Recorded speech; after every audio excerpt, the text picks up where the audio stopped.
દેશભરમાં આજે મહાશિવરાત્રી પર્વની ઉજવણી થઈ રહી છે, ત્યારે સુરતના શિવાલયો પણ હર હર મહાદેવના નાદ સાથે ગુંજી ઉઠ્યા હતા. અટલ પાદેશ્વર મહાદેવ મંદિરે ભક્તોનું ઘોડાપૂર ઉમટ્યું હતું. ભક્તોએ જળ, દૂધ અને બીલીપત્રનો અભિષેક કરીને ધન્યતા અનુભવી હતી. તેમજ શિવરાત્રીને લઈને સુરતના મંદિરોમાં વિશેષ આયોજન કરવામાં આવે છે.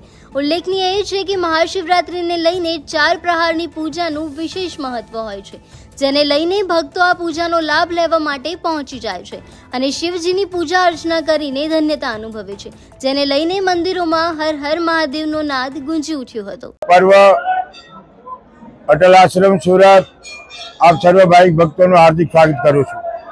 મનસુરી બટુગીરીજી. મિત્રો, આજે શિવરાત્રી મહાપર્વ નિમિત્તે કોઈ પણ શિવાલયમાં જઈને 1 લોટા જલ, 1 બીલીપત્રમ, 1 પુષ્પમ ભગવાનને ભાવથી અર્પણ કરવાથી એમ કહે છે કે સાહિત્ય મુક્તિ મળે છે. આવો આજે અહીં લઘુરુદ્ર યજ્ઞ, બ્લડ કેમ્પ તેમજ ઠંડા 1100 લીટરની ઠંડાઈનો કાર્યક્રમ 9 વાગ્યાથી શરૂ છે.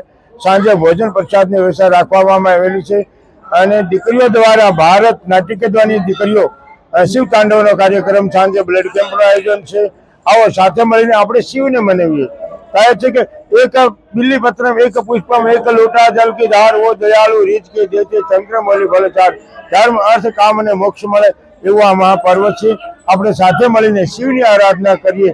આવો અટલ આશ્રમ આપનું હાર્દિક સ્વાગત કરે છે.